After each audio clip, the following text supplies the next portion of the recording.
Bonjour frères et sœurs, nous comptons pour nous avec aujourd'hui, pour nous continuer avec série nous sur l'identité en Jésus-Christ.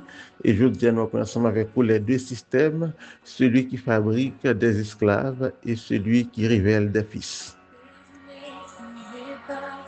Verset de base à retenir, Jean 8, verset 36, si donc le Fils vous affranchit, vous serez réellement libre.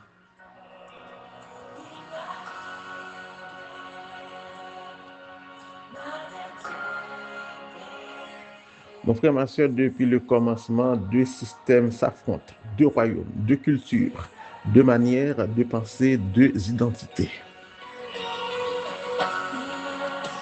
Le premier est le système de ce monde.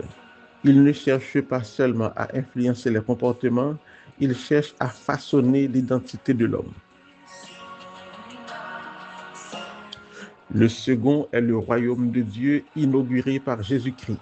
Son objectif n'est pas seulement de corriger des comportements, mais de restaurer l'être humain dans son identité originelle, celle de fils et de fille de Dieu.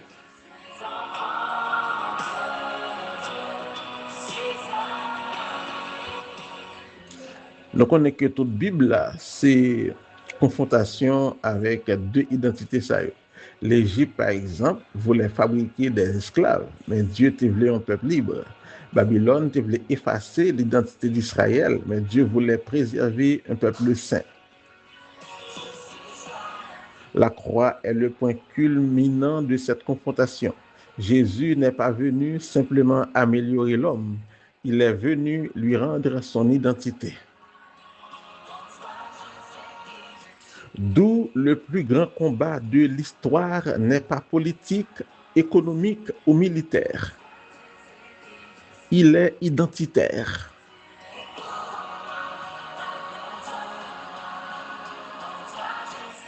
On regarde deux loyaux, immuables. La première est la suivante.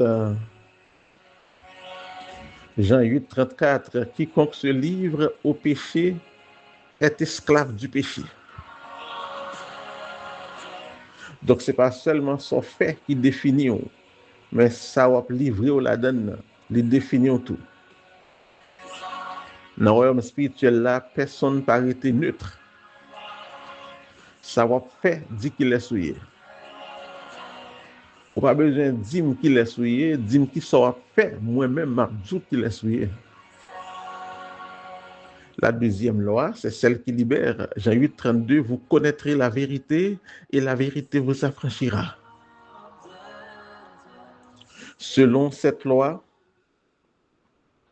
ce que tu connais en Jésus-Christ finit par briser ceux qui te contrôlaient dans le monde. Vérité a pas seulement une information, mais c'est une transformation. Est-ce que vous songez histoire éléphant, il était marié dans un petit poteau, depuis qu'il était tout petit, il était essayé d'échapper, il n'est pas capable, et puis il vient grand, ça a arrêté dans la mentalité. Malgré qu'il était toujours marié dans un petit poteau avec petit code là, mais il n'a pas jamais essayé d'échapper parce qu'il te dit, moi pas capable. Dans l'histoire ça, éléphant, c'est l'homme créé par Dieu, puissant, capable, destiné à dominer avec autorité. Il représente un monde qui a un potentiel, don, destiné, mais qui n'est pas exprimé.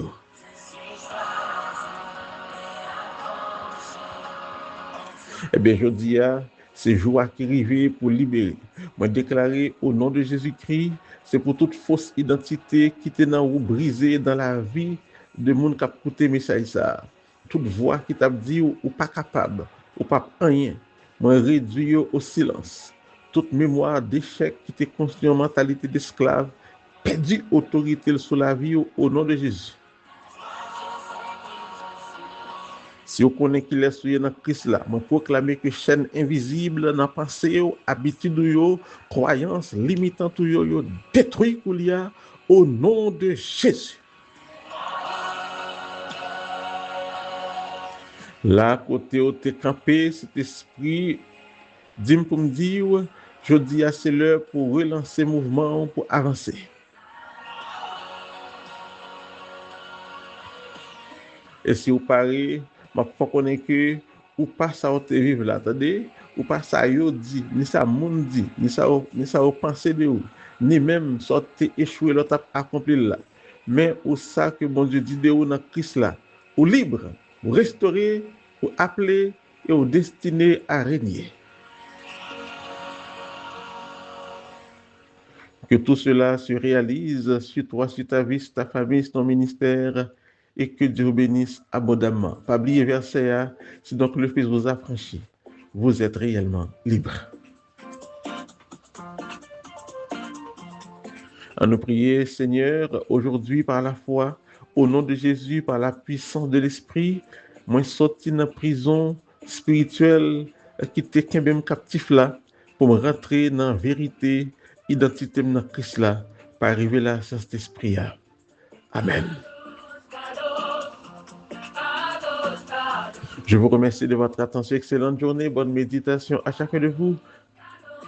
Non pas M. Wilson Nerville, prochain rendez-vous demain, si Dieu le veut, pour le résumé de la semaine.